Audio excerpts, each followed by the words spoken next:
Most people love a good mystery novel. I know I do. I even write mystery novels in my spare time. Yes, this is the Frugal Gardener, and boy, did I have a mystery last year that stumped me for a very long time. I'm showing you this area here because 2 summers ago I planted these cucumbers, and over here I planted squash. So squash, cucumbers, squash, cucumbers. Now, I did everything I normally do.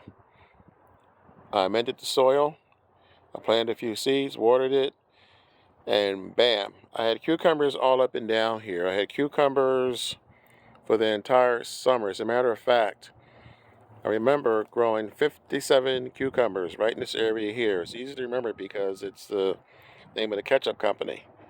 57 cucumbers all up and down, vines all up and down here. I mean, I couldn't give them away fast enough.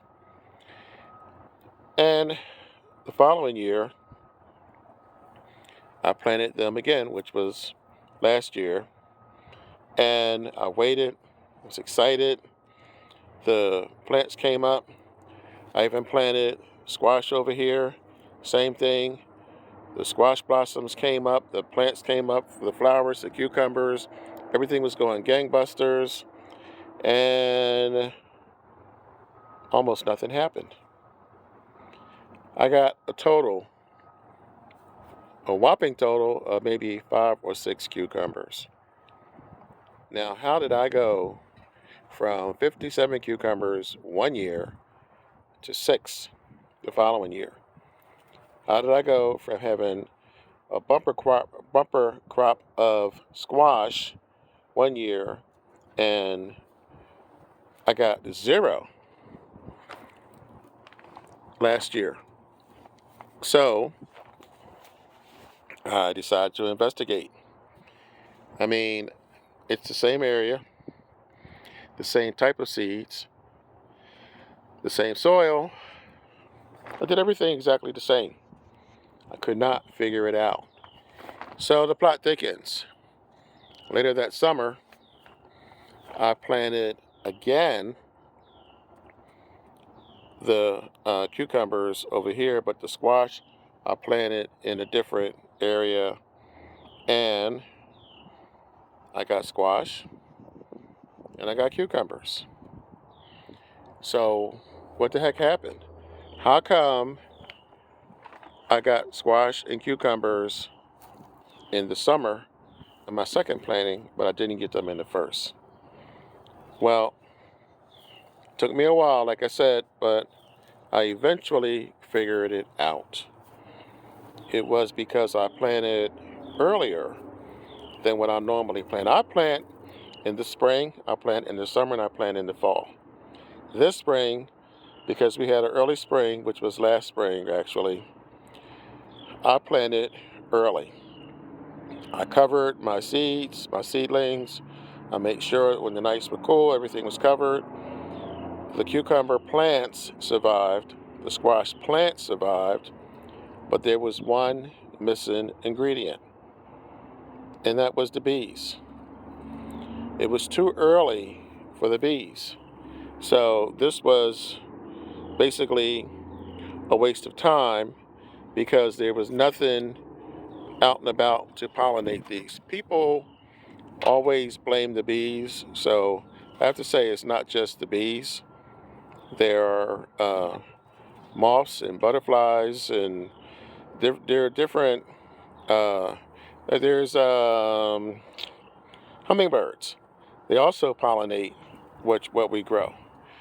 Now, if you notice in the mornings, when it's cool outside, you don't see very many flies. You don't see very many things flying. It's a whole aerodynamics thing I won't get into about when it's cool and the air is heavier, when it's cooler when it's warmer rather than when it's cooler. And like I said, it's a whole boring situation, so I won't get into it. The bottom line is that it doesn't matter what I planted, how much soil I put in there, what type of soil, how much I watered it. It was way too early. And on top of that, we have something called, oh no, I was going to forget the name of this. There's a shortage of bees. And on top of that, there was one other little clue that I left out and didn't tell you guys. And that is, there is a major highway coming through my neighborhood, and the state took out over 60 houses. That means 60 less gardens, and who knows how many hundreds of trees and bushes and vines and all the areas and habitats that the bees and hummingbirds and flies and grasshoppers and everything else use. So there was going to be a shortage anyway.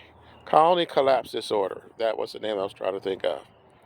So on top of that, we just didn't have the pollinators. So without the pollinators, I ended up with next to nothing. I'm going to solve that problem this year. We'll talk about that in the next video. But I just wanted to let you know the mystery is solved. I live in 6B, zone 6B, and you cannot plant too early or you won't get pollinators. Here comes the sirens. I'm going to go. This is the Frugal Gardener. Catch you on the next video.